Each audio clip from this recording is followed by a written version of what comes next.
Hello, Mark. Thank you so much for being here today. If you could tell me, how do you normally introduce yourself to people? Well, Maris, thanks very much for inviting me. It's quite exciting for me. There's something new to me in this sort of setting. Mark Gollan. If it's a business setting, it's I'm Mark. I own the Yoppa franchise. If it's a family setting or a social setting, it's hi, I'm Mark. Fiona's husband, perhaps, or hi, I'm Mark. I'm Zara's dad, or my extended family. But it's just simply Mark Gollan.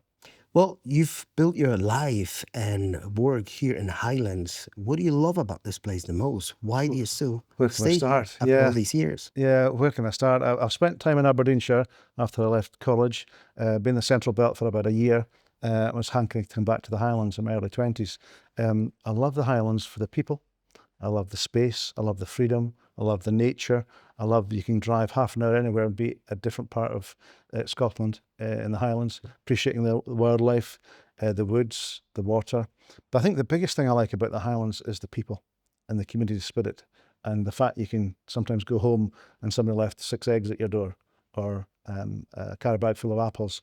That type of thing, I understand, doesn't really happen in the bigger cities. But that's one of the main reasons I love the Highlands, is the community and the people we deal with. Well, I have to be honest, this is exactly why I still stay in Highlands. And when I initially came here from Poland 20 years ago, I came from a big city.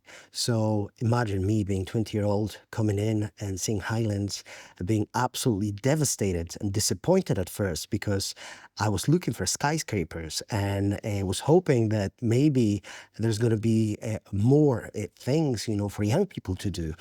And to be fair, at the time, I was devastated, but over the years, after I met my wife, after we started a family, I have to say that there's a huge difference, as you say, between a big city and something small like Highlands. Yeah. Here, you can smile at other people, they'll smile back. Yeah, absolutely. You can start a conversation. Yeah. People are, in general, really nice to one another, but I think that refers to the whole Scotland. And I have to strongly agree with that. And I don't think that I would do it any other way. There are days sometimes when I would think that I would like to move to a bigger city like Edinburgh or Glasgow. But very quickly I realized that I love my dog. I love my walks. I love my forests. And I wouldn't be able to get any of that, in a big city. So just a tangent, Yeah. And growing up, were you always someone who knew that you're gonna have to work for yourself, to have your own business? Or is it something that just came? Not at all. No, I grew up in a self-employed family, and I remember seeing all the highs and lows with that. And that put fear into me, in so much as I promised myself when I was very young, I'll never be self-employed, because I didn't want to go through the highs and lows that I saw my mum and dad go through. One day we'd be driving about in a Rolls Royce, the next day we'd be fitting into a small Fiat Panda, the lot of us. And those highs and lows stuck with me, and that frightened me into being employed for the bulk of my working life. So no, I had no entrepreneurial spirit when I was younger at all. All I wanted was to have a nice, safe, secure employment, so I could pay for the things I wanted. As it happened, that quickly realised that that doesn't work. It just doesn't work. So I then diversified into a sales job, whereby you get your salary plus commission. Okay. And the commission that started me off in understanding a bit more about how to get the best out of work. But what do you think drove you to that? Because I think that's the biggest problem that most of us have, including myself, back in the day. Safety and security. That's what we crave. I think that this is something that's being instilled in us, from the very young age. Absolutely. That you need to protect yourself, you need to have a backup plan of a backup plan. But what it ultimately leads you to is to vegetation. It's just existence, not living. And sorry, carry on. So what drove you to start your first business? When I was 26, I bought my first second house. I'd already bought a house when I was 23. At the age of 26? At 26, I bought my first second house, a rental house. And that was alongside me working. And how did you manage to do that, at such a young age? Back then, you could do things that you couldn't do loan-wise. So I just took a commercial loan to buy a property that I rented out. And I rented it out for over 20 years. And that made me understand that if you've got one asset a house that you live in, and the other asset that generates you income and has asset growth, that's a clever thing to do. So that's what started me off down that route. But I was lucky enough to get involved in a estate agency in 1989. And kind of the salaried job, the commission you got, my secondary income made me understand you can do more money than this. What motivated me to go down that route from a young age was I was working in retail. I went to college and did an HND in business studies, and I was working in retail doing 60, 70, 80 hours a week and getting more and more miserable. A friend of mine who did exactly the same job as I did broke out into selling insurance, and I saw his income treble to mine, and I thought, okay, I want a piece of that. So that's what motivated me to get into sales. But it's really interesting that you say that, because what I've noticed over the years, I've also seen all of these, advertisements, for insurance salesmen, and for broker, Yeah, working for state yeah, agencies. And one of the things that was, for me, it sounded like a con. It's like you're getting this minimum salary and then you're getting this extra provision. And, to be fair, at the time, and this is something I think that I took from my family mm-hmm, home, is mm-hmm, like, it's too risky. mm-hmm, You mm-hmm. can't really rely on, Yeah, such a low income, yeah, hoping that, maybe it's going to work out yeah. well. But one thing I've learned over the years, and that's going to be my next question. What do you think about taking risk? What did this first job taught you about, taking a risk? Yeah. So I went from a salary job to a self-employed, zero contract selling insurance, literally going, do you want to buy some insurance? And because I had a friend that had done it very successfully, I therefore thought I could do it very successfully. And the absolute opposite happened. I discovered that I was ill prepared. I had not done personal growth, any development, anything other than what I'd learnt in school and college to prepare me to communicate with people, to be a salesman, if you like. I did that for about 18 months. And I remember saying to myself, do I buy food or do I buy fuel to put in the car to go to try and sell some insurance? And that was a very pivotal point in my life, thinking, right, I need to develop myself if I want to be good at something. And that's when I call it the real education started, whereby I had to develop myself through self-development. I've got this phrase, copy the successful people. So I'd ask people, how did you achieve what you've achieved? And I'd try and copy them with my own personality input. I read dozens of self-development books. I listened to successful people. I copied successful people. And then I got a very lucky break. It was in 1989. I got offered a position as a mortgage advisor with an estate agent in Inverness. And that was what really led me on to being successful to where I am today. As an entrepreneur, we're all experience, situations when the things are going out of control, Mm-hmm. and we think like the wheels are going to fall off. Mm-hmm. Can you maybe tell me a story from your own experience that you got to the point that you just felt that, probably going to give up? Yeah, it was a couple of particular instances. I had a very enjoyable, successful career in a high street estate agency. And as they got bigger and bigger, they got more and more corporate. And did very well. I was usually in the top 5 in the UK out of 400 or 500 estate agency offices. Did really well, really enjoyed it, earned lots of money, but I was still an employee. And I remember once I was called to a meeting, just a one-to-one with the regional director fellow, and it was in the House of Brewer. And I was getting a bit fed up, getting a bit frustrated. One of my frustrations was that the company wouldn't develop in the way I thought it should. By that I mean, at that point there was the rise of online agents. For example, whoever goes into an office for anything these days, it's all email and phone. And I put a couple of proposals to the company I was with to say, let's trial a hybrid online agent, and I'll trial it up in the Highlands. And the answer was no. In fact, the answer I got was no, just put your fees up. Right. That wasn't the answer I was looking for.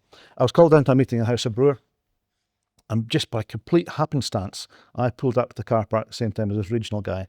We parked next to each other. He got out of the car, walked past me, didn't even say hello. And at that point, the company I was with left me. I said, I can't do this anymore. So I then started looking to what I want to do from there. So that's the wheels fell off in that particular instance. I made plans to leave. I got an offer a job with a really high-end estate agent. I'm not a high-end person, so that I just didn't accept that. It wouldn't have done for me. And I soldiered on a different role, much more satisfying, more controlling my own destiny. And then increasingly I got frustrated in so much as my market share in the office I was in was well over 20%, which is massive in estate agency terms. It dropped and dropped, and then the hybrid agents took over, the online agents. So anyway, I hammed and hawed for 18 months. Do I not leave my really high salary, a massive salary, from that to going to self-employed was a massive step for me, massive. And so 5 weeks before lockdown, I jacked in my high salary job, and then lockdown came, self-employed. What have I done this time? That was a massive challenge that actually led to a massive opportunity. So what kept you going? Was this your mindset, your habits, or maybe people around you? What was it? Fear. Fear of not providing for my family. Fear of not having enough money to pay my bills. At that point, I'd managed to build a house that was an investment house. I've never slept a night in it, but we rent it out.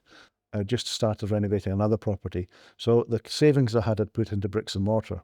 So the actual cash money was really, really low.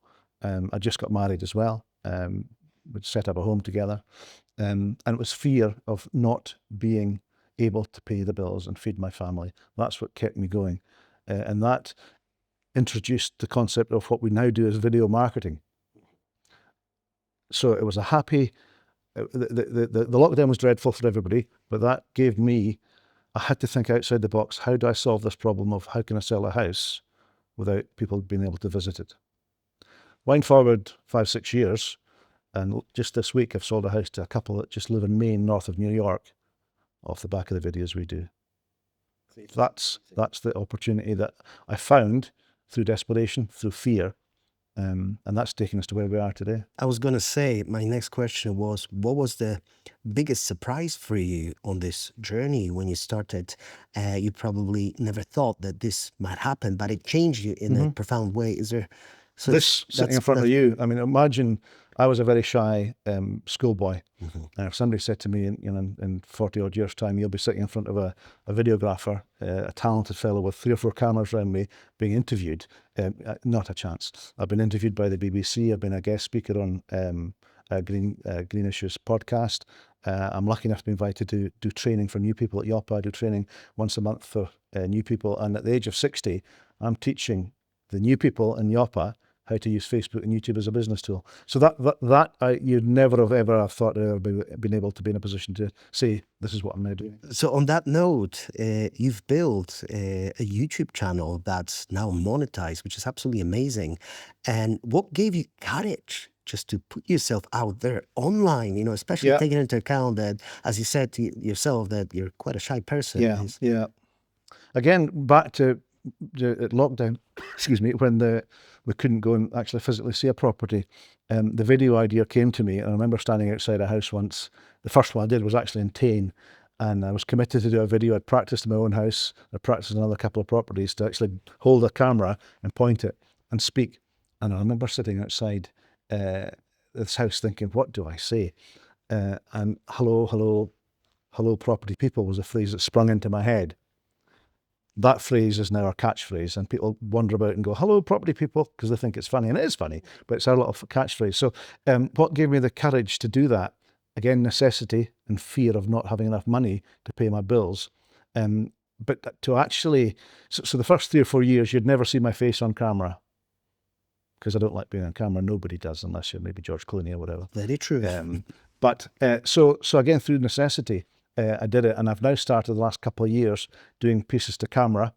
So quite often I'll get asked, can you tell us a bit about a certain subject? And I'm a desk, just a camera pointing towards me like we have here, just a one camera. Now I'm brave enough, if you like, I've got over myself sufficiently to actually talk to the camera and put it on there, on YouTube or on Facebook or wherever. That is all about your own self-esteem, your own self-belief, and also what drives you on. And I suppose to a certain extent, I'm quite proud of where I've got to, way outside my expectations, way outside other people's expectations of me when I was younger. to get to where I am today. So I think I feel quite proud. But what made you to keep going? See, there's lots of people who start YouTube channels, Yeah, but most of them quit. yeah, So what was this driving force for you that you decided to push it through yeah, and keep it going, before you even probably knew that yeah, this is something that could potentially turn into side business? yeah. Okay, well, we all watch YouTube, I'm sure. We all have our favorite channels. I've got a guy that I watch. I like vehicles and cars, and a guy called Matt Goodwin who is High Peak Autos. And I started watching him when he had 5,000 subscribers because I like what he does with a car. He prepares it and he gets it better for sale. I find it quite interesting to watch that. He's now got 500,000 followers. I know what I've got followers wise. I know how much money I'm earning with the little videos that we do. That's driven me on to think, well, this could be a really good passive future income. And I dare say, if I hadn't done the YouTube channel, in fact, I know for a fact, if I hadn't done the YouTube channel, you and I wouldn't be sitting here. So it's opening up so many different opportunities for That's me. true. That's true. And, I do have a question. So at the moment, how do you see yourself in terms of running your YouTube channel? Is it more or less a side business, or is it something that gave you maybe a new sense of purpose and creativity? Yeah, my wife calls it the next shiny object. And I'm one of these characters that I've discovered I can't sit down and just do one thing. I look at one thing, then I try and find another thing or another thing. I'm really enjoying it. It doesn't take much time. Where we score in our business, with myself, Lauren Scott, and that do videos, is we've got the content. People love property. I've learned, again, the phrase I've used a few times is copy the successful people. Well, I've looked at how the successful people have started a YouTube channel, and consistency is key. There's no point in starting it and stopping it. Consistency is key. I've learned how the YouTube algorithm works. I've learned how to talk to the camera. I've learned lots of little things. And again, I've watched lots of videos as to how to be a YouTuber, if you like. And the fact that I'm earning money from YouTube just blows my mind. It's just absolutely blows my mind, given I'm 60 and YouTube didn't exist when I was at school and college, So I hope that answers your question, but I see it as a continuing income stream. Okay. But from a secondary point of view, the reason we do videos is it helps the seller find a buyer. For example, the one we've just sold to the guy that stayed, lovely couple in Maine, north of New York, would never have found the house I've sold them if they hadn't seen the YouTube video. So, Mark, tell me one thing. What is it that you're so driven? What mindset shift you've experienced, and at which point in your life that created the person that we see in front of our eyes? Because this is something that I'm really, really puzzled about. I see people who've got really negative mindset most of the time, and this is usually the main driving factor for them not to take a leap of chance and not to do things. So, what changed for you, and when? There's been 4 or 5 key moments in my life. Firstly, mindset, you can change yourself. You need to think about what you want in life, set a goal and achieve it and find out how to. But why do people find it so difficult to do it? Because anything that's difficult to do is difficult to do. It's easy not to. So it's so much easier to take the path of least resistance, which is watching Coronation Street, having a cup of tea or a beer, not looking out with that. Switch the television off and think about what you want to achieve. It's a habit, isn't It's it? a habit. It's a habit, yeah. So mindset, I've discovered you can change your mindset if you put enough effort and will into it. I've, again, copied the successful people. So if somebody's driving an Aston, in the car park, there's an Aston Martin parked, right? Wow, I'll be asking him, how did you get to where you're at? And copy him, for example. There's things you can do within your own mindset. Get back to developing yourself, reading motivational books. There's a book that I used to give to every new member of staff I took on. It's a book that everybody's heard of and nobody ever reads. It's by Dale Carnegie. It's called How to Win Friends and Influence People. I did business psychology as part of my college course, and that's the only bit of my college course I ever revert back to. And still to this day, you'll find in my bookcase a very thumbed old edition of How to Win Friends and Influence People, and I still look at that to help develop me to understand and communicate better with people. The key things that happened in my life, I've had 2 or 3 things. When I was younger, I had very unsupportive parents, in so much as anything I did was never recognised as an achievement. I was never supported. I was never well done was never ever said. I remember once I earned over 50,000. The first time I ever earned over 50,000, I just thought I couldn't believe this. This is a long time ago. And all I got was, well, you'll pay a lot of tax. So I had never had any positive affirmations but one of my parents when I was younger, and that stuck with me, has stuck with me throughout my life. There's another key person that was in my life for 5, 6, 7 years, and that person left me thinking, I'll never achieve anything. I'll never be any good. I'll never be. I'll never be. And that was a key motivator to me to say, I'm going to prove you wrong. To the extent that the money I take out of my little business now is the same as it was 10 years ago. The success, yes, you can be measured in monetary terms, but the success for me is, you were wrong. Yeah, but my question is here that so at the age of 60, how do you now define success? Knowing everything that you know now after all the experiences, how do you define success? Because what I see in the world online that most people define success only in terms of financial well-being, being financially well off. And all they think about is this. Very few people actually consider for a second that how you live day to day is way more important than the amount of money you've got in your bank account. Of course, it's very important as well. But have you learned something, over the years in that taught you that my main priority is this rather than that? Yeah. So and sadly, I've had two near-death experiences. One in particular, I'd said goodbye to two people in my life. I didn't think I was going to make it. It was a drowning incident, and one of the party I was with drowned. I didn't. I, for whatever reason, survived. But when I thought this is the end for me, I said goodbye to two key people. That focused my mind as to who I want to spend the rest of my life with. And the second one, I was sadly one in 800 people who got an adverse effect to the COVID jab. And my lovely wife was told to kiss me goodbye. That, I didn't know it. I was out of it. I'd stopped breathing. Those two instances really focus your mind on what's important. So to answer your question very bluntly, success for me can be formed the day my mum was buried. I had my own daughter and my 4 stepchildren I have had over the years all turned up to support me. That to me is success. We're away in a couple of weeks' time to a log cabin by a loch for our yearly family holiday, and all our kids are adults and they'll all turn up, and they're all going to turn up. We're going to go a boat trip together. To me, you can't buy that. You cannot buy that. So to me, now at my age, that's success. In addition, yes, if you're successful and you get paid well for it, that goes hand in hand.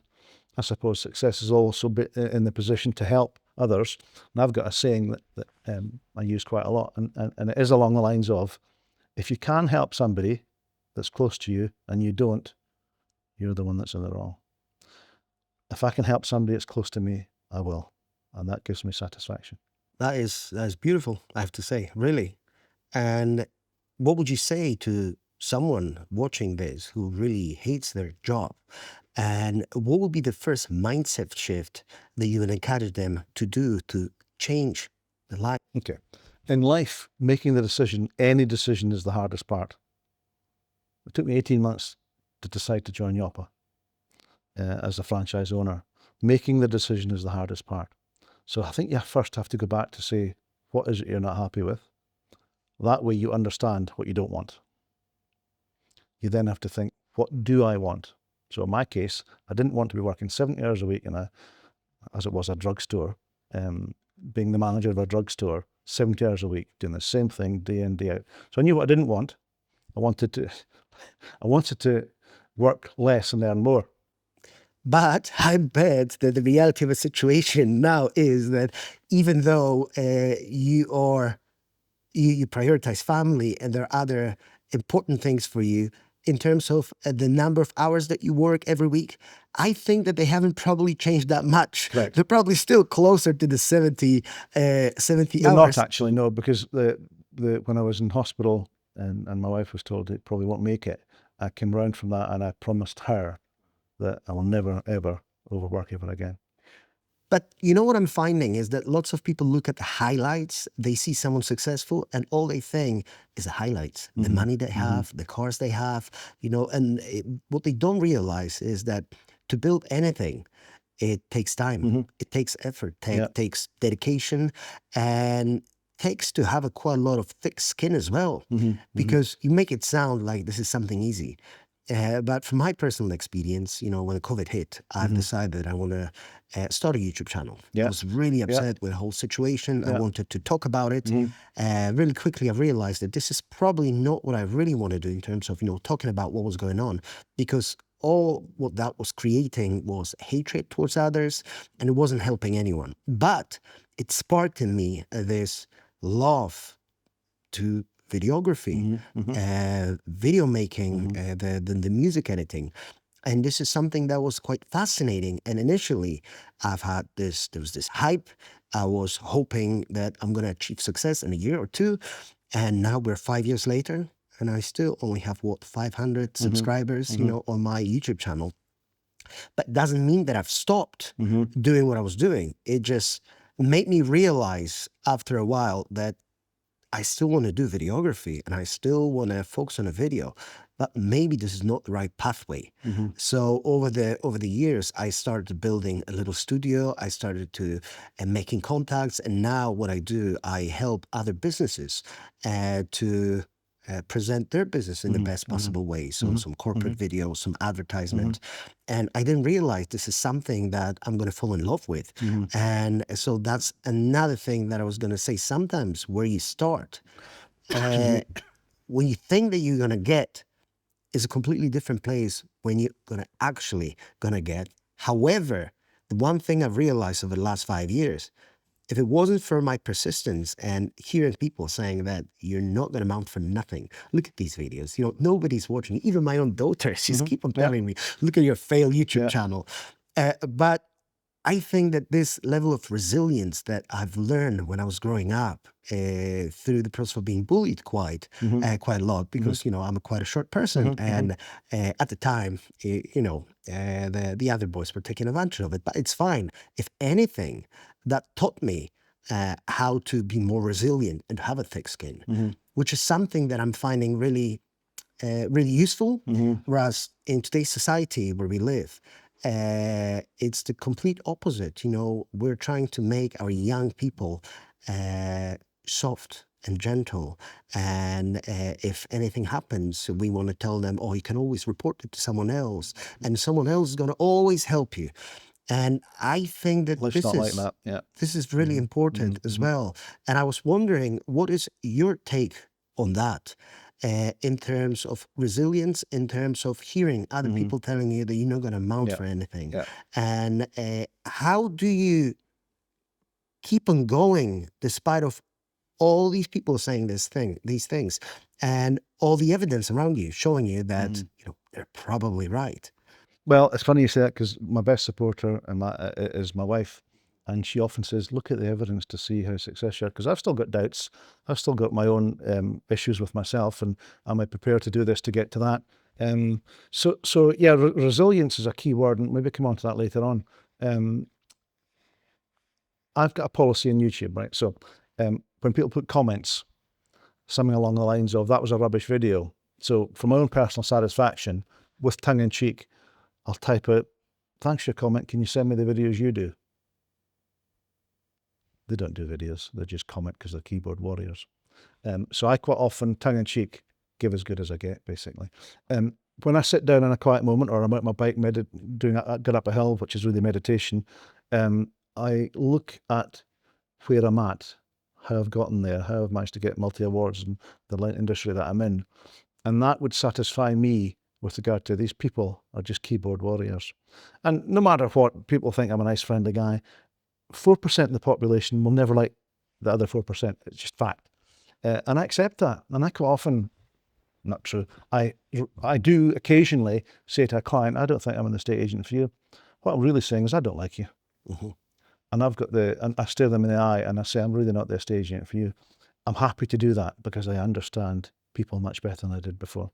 The resilience piece, which is becoming so much more important for younger people. Um, the resilience used to be when you and I fell off our bikes, would get up again, would brush the blood away, Get up, get on with it. get on with it. Whereas now there's less. ability, in my opinion, of the young people to get up. But that's true in business as well. I get knockbacks all the time. There were 3 massive knockbacks this year. I'm still smiling. I'm still looking for a way forward. I'm still trying to increase last year's figures because it's a game to me. Numbers are a game. I love numbers. So the knockbacks, if you know who you want to be and you're not there yet, you just need to find the staircase to get you there. And when I do training with new people, I always say there's always a way. There's never a new way because the wheel's been invented so many times, but there is always a way. And the way is ask other people how they did it. Henry Ford, one of my heroes. Could he build a car? Not a chance in hell. But he got all the people he knew that could build a car to build a car, and look at where Ford went. And his phrase that's on my Facebook page, and it's true, whether you think you can or you think you can't, either way you're correct. So I got asked earlier this year, do you think I'll be a good estate agent? My answer is very simple. Do you want to be? If the answer is yes, then yes, you will be a good estate agent. You'll learn, you'll listen to other people, you'll make mistakes, you'll analyse your mistakes, you'll ask for feedback, then you'll be successful. The point you made earlier on, overnight success takes decades. And you have to accept that. I'm 60 and I joke to people, I haven't peaked yet. So what would you say to people who say that, well, I'm too old to start something new? Kentucky Fried Chicken, Colonel Saunders was in the 70s when he started his company. I'm 6 years of age. I eat well. I do yoga. I look after myself. I've got a great bunch of people around me. I don't allow negative people around me. And I know that sounds a bit arrogant and selfish, but negative people just suck the life out of you. So about 20 odd years ago, I decided no negative people. There's not much that I can't do that I want to, other than what physically I can't do. Couldn't go to the moon, for example. But if you set yourself a goal, switch the television off, listen to some classic music, and think, what do you want? Set yourself a goal, other than a physical reason you can't, like I couldn't do 100 meters in 10 seconds, for example. I could probably do it in 30 seconds if I put my mind to it. And if you've got a goal you want to achieve, no matter what your age is, or what people think you should do at your age, make it happen. So do you think that this is probably one of the main reasons why so many people are negative? Because to be fair, this is my personal opinion. I've stopped watching news about 5 years ago, and I've just stopped engaging with it completely. And one thing that I've learned over the years since I've stopped is that, if anything, watching news and watching what's happening around you just makes you ignorant. Why? Because when the way news are delivered, everything is simplified. It's just handed on the platter. But the reality of the situation is that the world and life is complex. Maybe the aspect that they're blaming for such an event is one of the aspects, but the reality is there's probably 20, 30, or 50 different variables that you're not even considering. And by exposing yourself to this daily, what it does, it actually limits your critical thinking, because it actually already gives you other ideas, and you don't have to think. It's simple. And the reality is that majority of news is very depressing. It's negative. And how can you feel hopeful if you worry that there's World War III just coming right behind the corner, and all of these new viruses and everything? The reality is, just like you said, I think that we should focus is what's here and now, what we can control. We can control it, 100%. Anything else, just put it on the back burner and don't worry about it. You're right. I mean, mind viruses are horrendous, and other people can inflict their mind viruses on you, whether you're watching the news. I used to be addicted to 24-hour news. Same here. Addicted I was, because I just felt I had to know. And I was taking all these, I mean, news, it's always bad because it's bad news. There's no money in good news. Don't watch it. Don't listen to negative people. Don't listen to people that can't see a positive on anything. Get them out of your life. Get them out of your head. Any news that you get, go onto YouTube and put good news stories. I know. But see, people feel that they need to listen to news because they need to be aware of what's happening, because they think in their minds is that by being ignorant, they're not being good citizens. So what do you say to these people? An old boss of mine years ago said to me a very easy question to ask about any situation: is it your call? Can you do something about it? If you can, and you feel you need to, do something about it. If you can't, move on. So the news, for example, all the wars that are going on, can I do something about it? Is it affecting me? If the answer to that is no, be aware of it. I think it's important to be aware of it. What can I control? I can control my business, my health, my family, my environment. Um, I can control all these things. I can, to a degree, help others to achieve things that they want to achieve. That is something within my control. So why worry about stuff you can't control? It will be what it will be. We get a chance every 4 or 5 years to elect a government. By all means, vote and elect a government and then forget about it and get on with your life. And if you want to get into government to try and change society and the world, crack on and do it if you're driven to do that. Otherwise, get on with your life, look after the ones that you love, look after what provides you an income, and enjoy your life.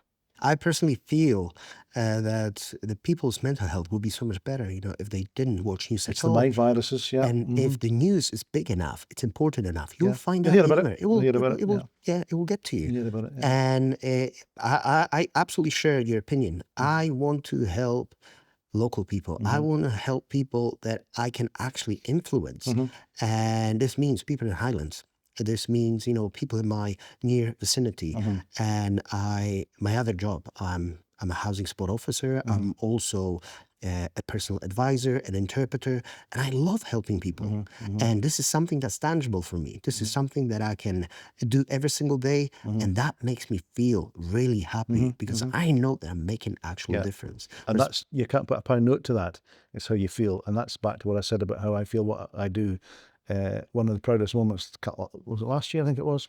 Myself and my team were down in the Yoppa conference, and we all went up and achieved an award, and I shared it with all my team. You can't pay for that to happen. You have to put effort in to get there. So yeah, the news, I probably watch the headlines once a day, at the most, maybe twice. And the rest of it, I look at positive things or things I want to achieve. Or if I've got a project in my head, copy the successful people, look at how other people have done it, ask questions. See, I don't even do that. I don't even do that in terms of news because, as you mentioned, it's like mind viruses. All it takes is a spark in your mind, Yeah. and then you're going on a wild goose chase. Yeah. And rather than focusing on things that you can actually do and Correct. change in your life, Correct, yeah. you're worrying about these Yeah. things that might happen, Yeah. which most of the time will never happen. But I'm not saying that everyone should stop doing it. But I think that once somebody starts, really critically analyzing whether or not something like that is useful, then they can see that there are other things you can do in your life, something within your control. But if you stop doing something, you then automatically do something else. And I'm a great believer in looking for opportunities because they're there. You sometimes have to just open the door and see if you can get through that door. And that's another thing because lots of young people, they just don't know what they want to do. And what would you say to these people? What would you say? Because Yeah.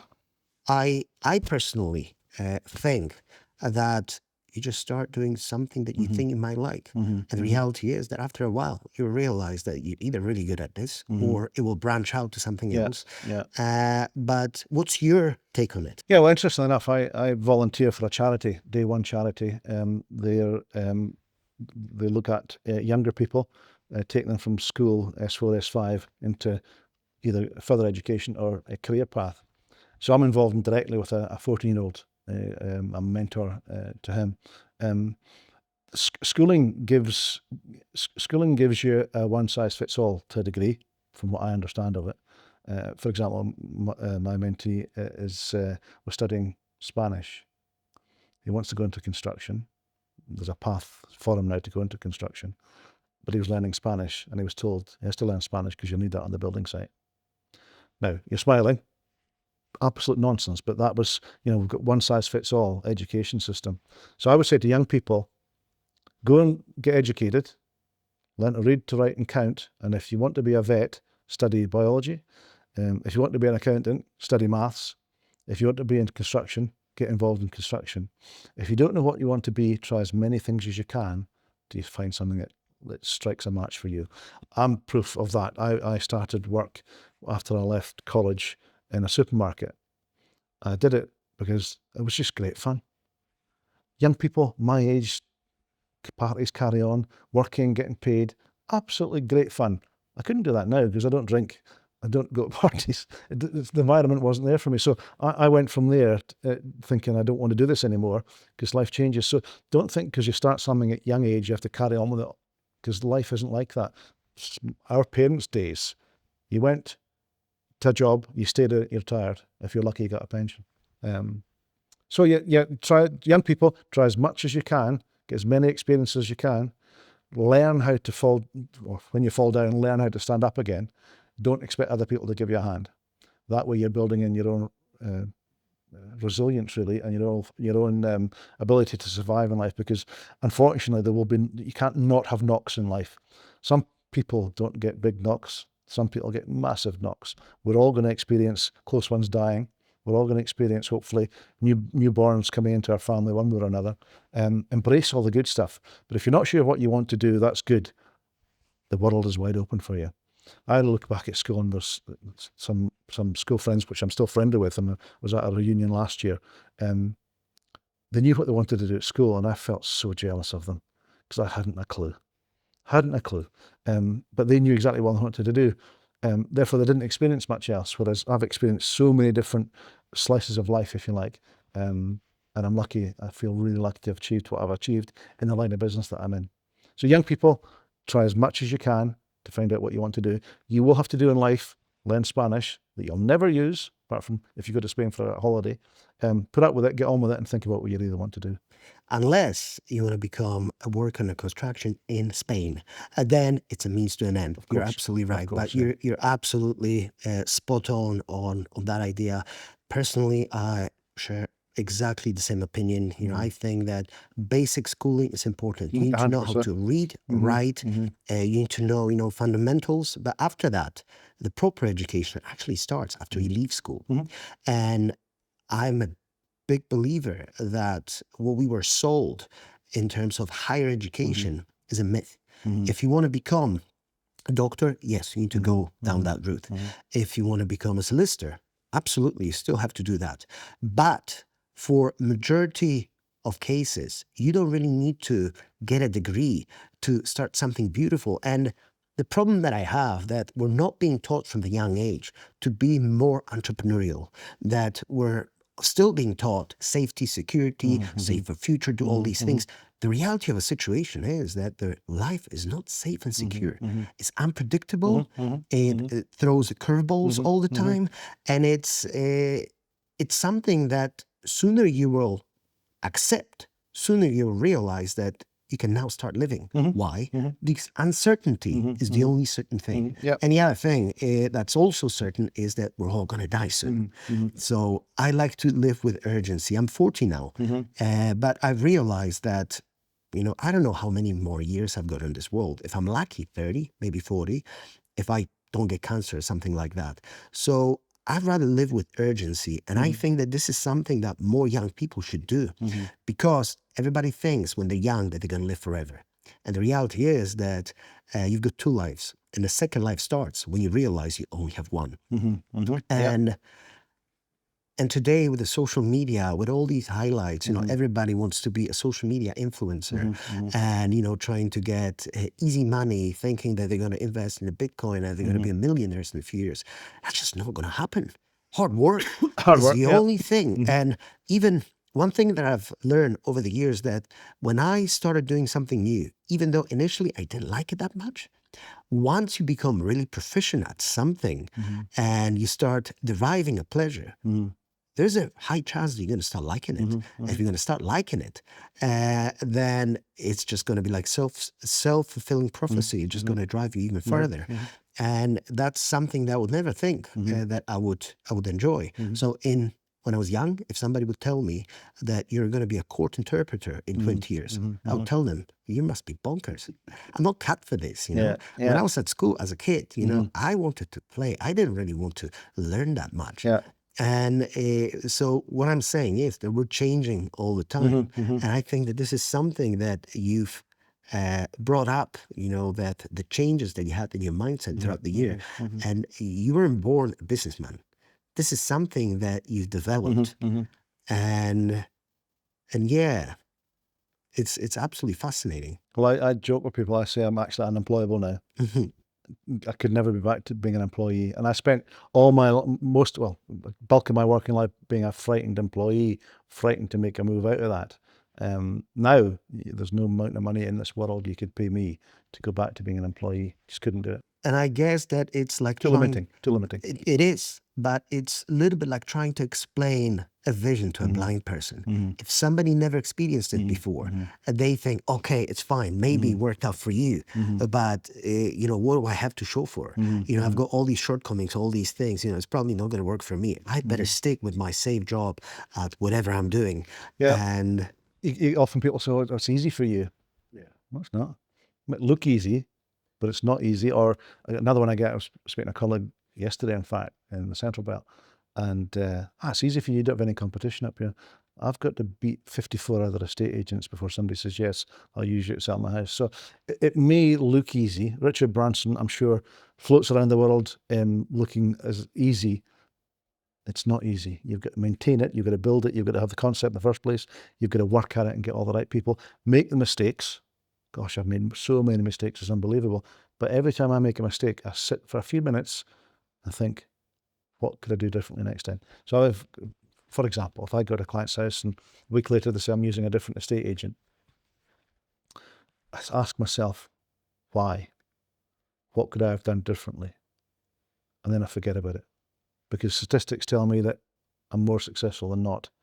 And there could be a myriad of reasons that the other person's not chosen me. So I don't feel I've failed. I just know my next one will be a success. As opposed to a mindset might be, I'm useless at this job. I can't do it. Oh, nobody will take me on as an estate agent. If you think that, guess what? That's what will happen.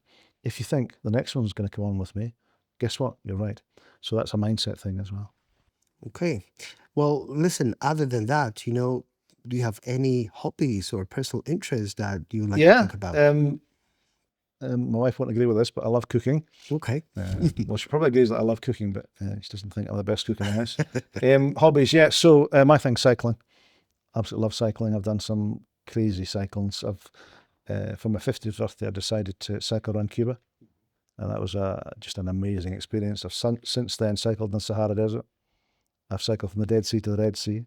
I'm about to try and look at a west coast of India cycle. My dad was a tea planter before he married my mum. So yeah, I love cycling. Cycling is good fitness wise. I'm 60 and I wouldn't be even slightly put off by going to cycling in India. So cycling, yeah. Swimming, love the sauna. I love I love making money. I don't like spending it, but I love having wee ways to make money. Really enjoy that. That's kind of my hobbies. When I was 60, I bought myself a Mini, in homage to my mum and dad, who in 1962, before I was born, 63, they went on the honeymoon in a Mini Cooper, and I've now got a Mini Cooper. So that was I love driving that. I love it. It's just a two-seater, and I love the intimacy of driving about in that. So I like fast cars. It's got a turbo engine. Um, yeah, and I like helping people. I get an awful lot of satisfaction when I help people. One of the reasons I volunteer for the charity is to give something back, because I've been so blessed to where I've got to, albeit with hard work. But I've been blessed to get where I'm at. That, yeah, money is still important, but it's not as important as other things are now.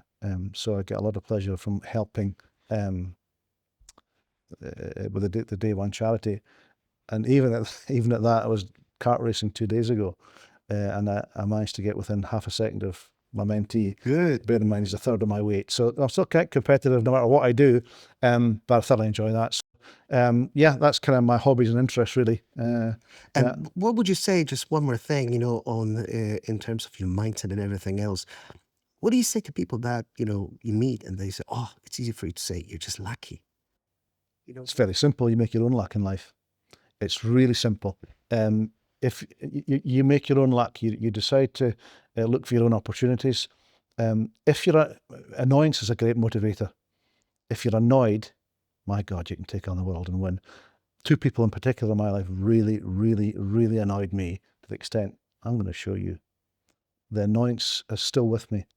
And back to the money thing. Yeah, it's nice to have some. You don't need it. What motivated me was to prove somebody wrong. Okay, so do you think maybe, because that's the way I see it, is that the luck is, you said that's something that you create. So I would like to explore a little bit, here.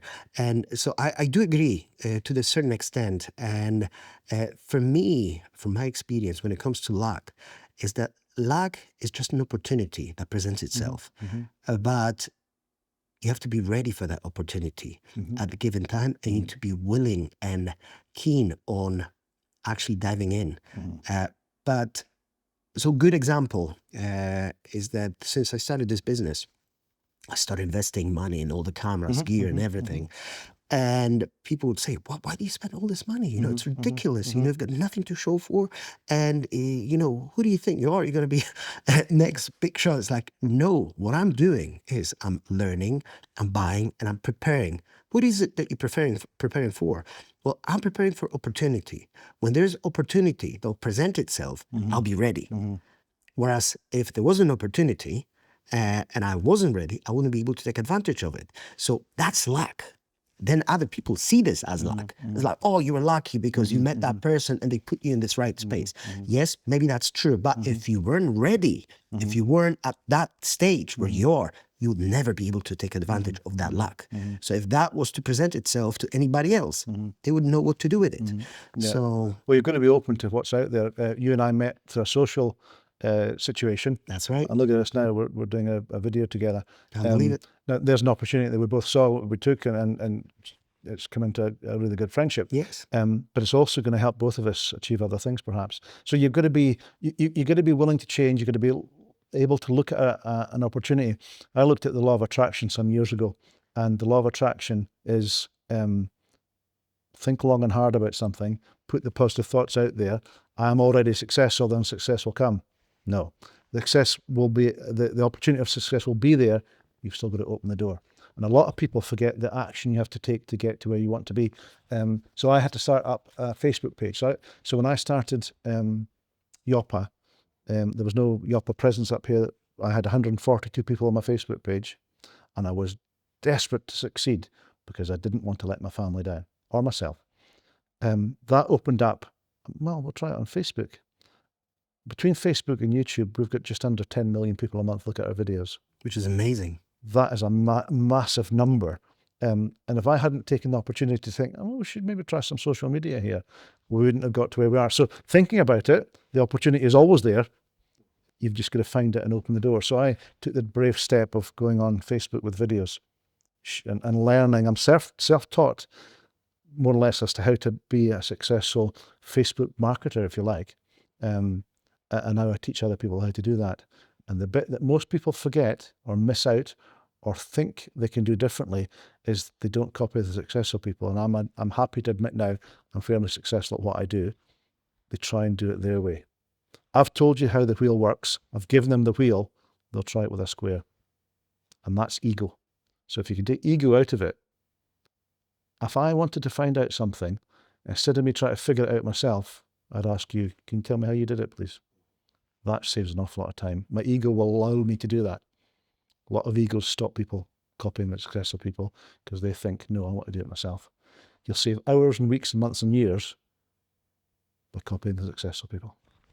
Yeah, and on that note, I would like to thank you so much, for taking your time and being here today with us. Thank you. Thanks so much. I hope that we're going to do it again Yes. sometime. Yeah, it'd be great. Because I think there are lots of other things that it would be really nice to discuss. Yeah. And yeah, thank you again, Mark. My pleasure. My pleasure. Really enjoyed it. Yeah, thank you.